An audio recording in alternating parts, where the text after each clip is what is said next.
Hey guys, welcome back. Today we're going to discuss the root of postmodernism and critical race theory. Note, got a couple questions from a listener that all kind of revolve around this topic of postmodernism, critical race theory, what it is not, how do we, confront this issue for what it is. If you have a question, animus@animusempire.com or reach out on Twitter @animusempire. Okay, so we'll just go through these questions in the order in which they were received. The first one is, why do universities happen to become these centers for critical race theory, postmodernism, these victimhood centers as opposed to other institutions? Is it because something that the way academia is set up, the people that it attracts, do they have anxiety issues? Or what we say here on this channel is that victimhood is in a sense a mismanagement of anxiety. So why do universities become victimhood centers? Well, because universities deal with ideas. That's their currency. And postmodernism, critical race theory, and this is just an indication that the right doesn't, I think, truly understand what's going on.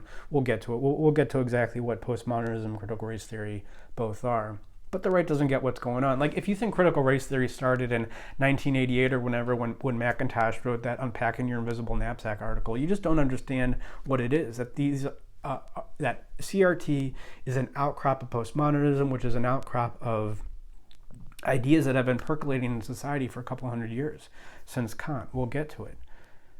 So why do universities have these bad ideas? Well, because that's their currency. So if ideas, whether they're good or bad, that they're going to be in the university. It's like if you want a new drill bit, and the next iteration, the next evolution in drill bit technology, you would go to an oil company, right? Because that's their currency. It matters the most to them. And if you want an ideas either good or bad, that have been popular in society, you go to universities because that's what they deal in. And I think it's also something, with universities is that they're kind of removed from, they weren't always removed, but now, given the way that they're set up, they get a lot of government money. I mean, pretty much all research now is government grants. It's removed from the free market. So it's removed from the direct needs of people. So you can get away with having a bad idea. I mean, you can get away with having a bad idea too if you start a company, but it's less likely to happen. So, I mean, the idea really needs to work. But you have to, concretize, iterate the idea in reality in a very helpful way to get in touch with people's needs. Otherwise, you're going to go out of business. But if you get money no matter what you do, as concretized in tenure, then you can have a bunch of bad ideas and nobody can really say anything. So that's another reason why I think universities have become victimhood centers. And by victimhood center, again, with critical race theory, postmodernism, we'll get to it in this next question is, do I know any good resources on critical race theory, postmodernism, what it is? And what critical race theory is essentially that you are who you are, which is a result of postmodernism. You are who you are because of how society made you, because of the institutions set up, because of the false institutions. Well, not necessarily false, but they're really not a reflection of your human nature, because there really is no human nature. So you are who you are because of institutions set up in society. So if you're not doing well in society, if you're poor or you have a lot of anxiety issues, well, that's not your fault. Nothing can be your fault anyways, because from this framework, it comes from a reductionist, materialistic viewpoint where free will doesn't exist. You're just a sponge. Right? The simplest epistemology is reductionist, materialist. Epistemology that coincides with that metaphysics. You're just a sponge, and whatever society tells you, you automatically do. So if you're not doing well, it's because of the way society is set up and institutions. And if you are doing well, you have privilege, and it's the way that society is set up in these institutions. So boy, just as a side point, that's really alluring. If you're 20 years old and in college, and it's very difficult to get people to pay attention to you, especially when you're 20. You have to do something useful to get people to pay attention to you. However, if you can gain status from your racial identity, right, sexual orientation, gender identity, and people pay attention to you, and people have to pay attention to you, otherwise they'll feel guilty if they don't, well, that can be really alluring. And this will get us into the idea of what critical race theory is, what postmodernism is, Well, okay, well, let's start with postmodernism. I'm going to be braiding a bunch of ideas. This may not make sense, but we'll try to land the plane here. So to figure out what postmodernism was, we have to first ask, what is modernism?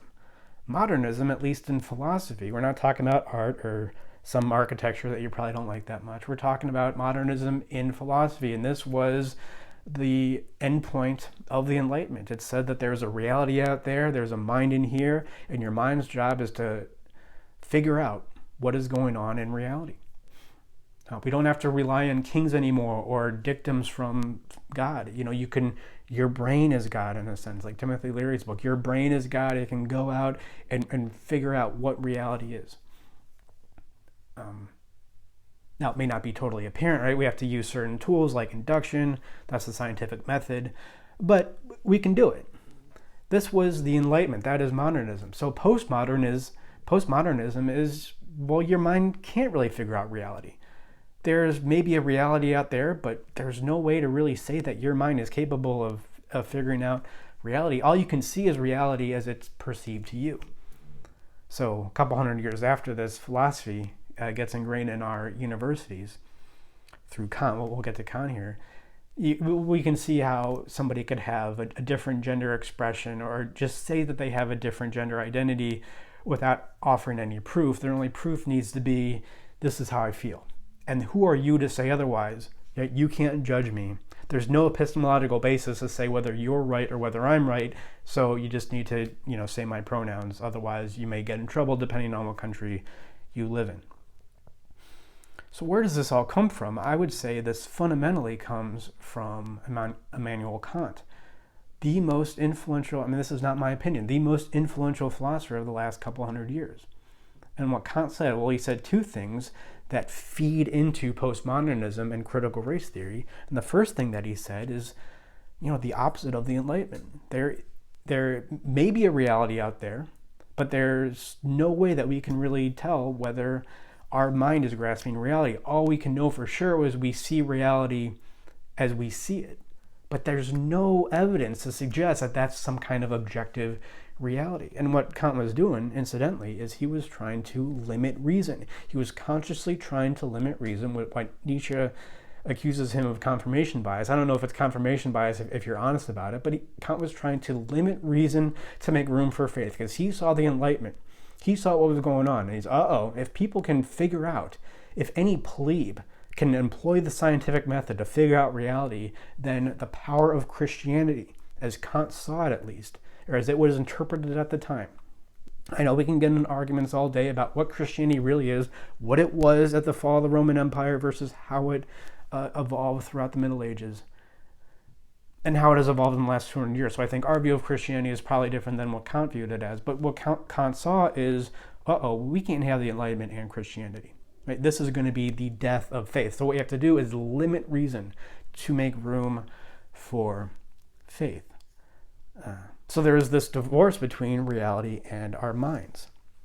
Also, as a side note, there is also a divorce between you and yourself, between you and your wants, you and your needs, you and your desires. And proper ethical action was just following a list of rules, categorical imperatives. These are akin to commandments. It's not about what you want. It's not about what's good for you.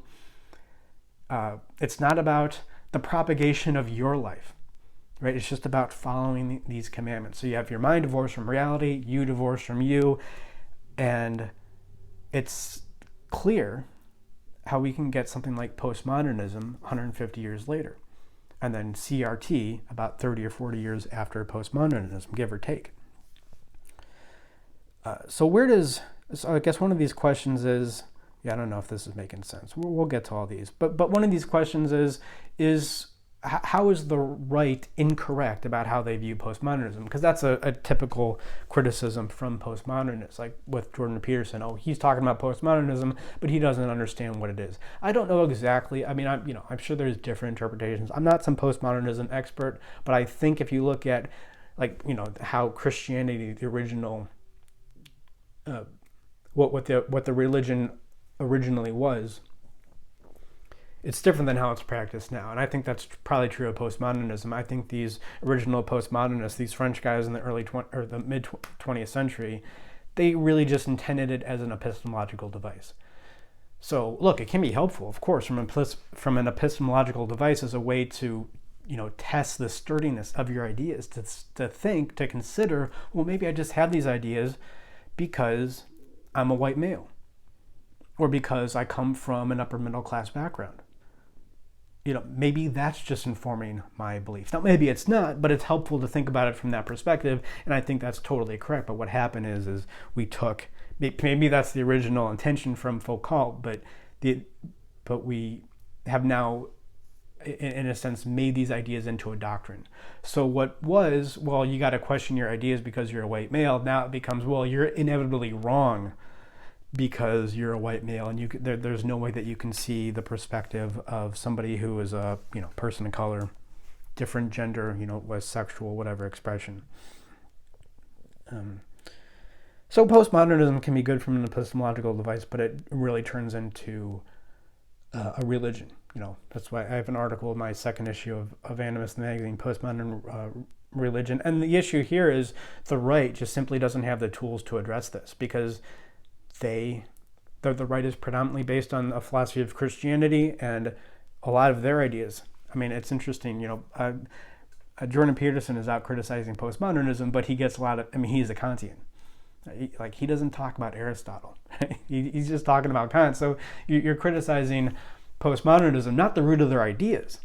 You just don't like what it's doing to society, but you don't question, right? You don't actually undercut the root of their ideas, which is why I think a lot of postmodernism can get away with criticizing Jordan Peterson, and they're right, not because the postmodernists are right so much, but because Jordan Peterson just really doesn't get to the root of the issue.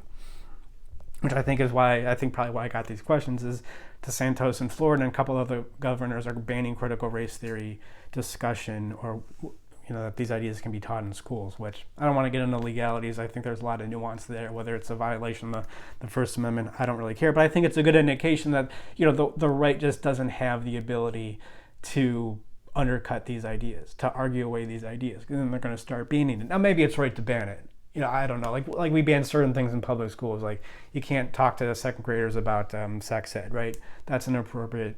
We don't allow that. Or I don't know. Maybe you do now in some countries, given some things I see on Twitter. But so if you can't really argue away, I think these ideas are pretty easy to argue away. But if you can't do that, then you just want to ban it. And I think what you're going to see, even if this is like constitutionally okay and not a violation of the First Amendment, again, I don't want to get into this. I think you're going to see the opposite reaction. I think you're going to see critical race theory grow, and its ideas become more relevant because of this. Like anything. Like if you use force to try to get your way in a certain situation where no force is required or no force was initiated, you're going to get the opposite reaction.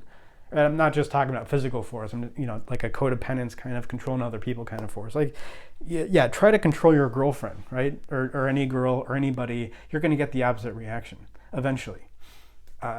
Hit your kids. Go ahead. Try to hit your kids. If they're doing something wrong, hit them. You're going to get the right reaction. You're going to get the right behavioral response in the short term, but in the long term, when you use force to deal with people, then you're going to get right. You hit a kid, he gets resentful, and he's going to act out later. This has been shown. It's pretty obvious at this point. In the short term, you get the reaction that you want, but in the long term, so that's what I think is going on. Is these ideas are based on the Kantian perspective, and we really can't get to the root of them because the right, the supposed opposition to critical race theory, is also based on the Kantian perspective. Nobody really goes back to Aristotle, is what I'm saying. And another question here around this is, to what extent are universities actually, quote, infecting students with victimhood, this victimhood mindset from critical race theory, or were these anxiety issues already present in society, and in a sense the universities come around and pick up on, they kind of sense that there's that victimhood complex in society. So hey, if you want ideas that resonate well, you need to talk about victimhood and how you're in a sense a plaything of these institutions, of the way the society is set up. And the only way, right, you can't change your own life, but of course you can go out and change society. There's all these contradictions when you really think about it, which is what the right doesn't really do, and why they have to go around banning it, which may be okay. Again, we're not going to get into that. Well, I think that, yeah, there was anxiety, of course. Like I say, we've been living in this age of attachment disorder, which is at least in part due to postmodernism. Because what does postmodernism do? It comes around and it says there is no way, yeah, there is no natural you. There is no you and your desires. It's all just a construction of society. So, hey, a woman would be just as happy going out and running a law firm as she would be running a family. Now, that may be true for some women, but that's not true all the time. It's not about whether that's true, but you have this philosophy that comes and says, this is how you should be acting, in a sense. And whenever you have a belief system, whether it's postmodernism, this is what religion does too to some degree, is it doesn't look at what a human is, it looks at what a human wants to, what they want a human to be. So with Christianity, right, there's, again, depending on your view of Christianity, there's a lot of, criticism of maybe not sexuality, but open expression of sexuality. Now, what Christians want is for humans not to be sexual. So they come up with this view of light that says if you express sexuality in any way, then you're inherently wrong. Same thing with postmodernism, as they say, well, you have no human nature. So if a woman does want to raise a family as opposed to starting a law career and running a law firm, then that is fundamentally wrong because she only wants to start a family because that's how she was socially constructed. You're not looking at the nature of the thing that you're trying to give prescriptions for, right? You're looking at what you want it to be. You want men and women to be equal. You want men and women to not have sexual natures, but that's not, it's just not their nature. It's like the example I use. It's like saying that all dogs should read Aristotle, making that dictum. All dogs should read Aristotle, and then your dog goes out, digs a hole in the yard, and you say, "Ha! I told you all dogs were evil, for fundamentally evil because he's not reading Aristotle." Well, no, you're just not looking at what the nature of what the dog is. And so what these ideas do that disconnect us from ourselves is it does tend to cause anxiety. So yeah, postmodernism elicits anxiety out of us, but also these ideas of postmodernism, or any idea that connects you from who you are, will tend to cause anxiety,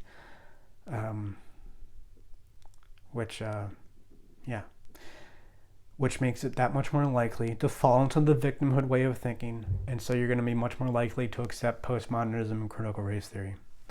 All right, guys, hope this is helpful. Just a little discursus there on critical race theory, postmodernism.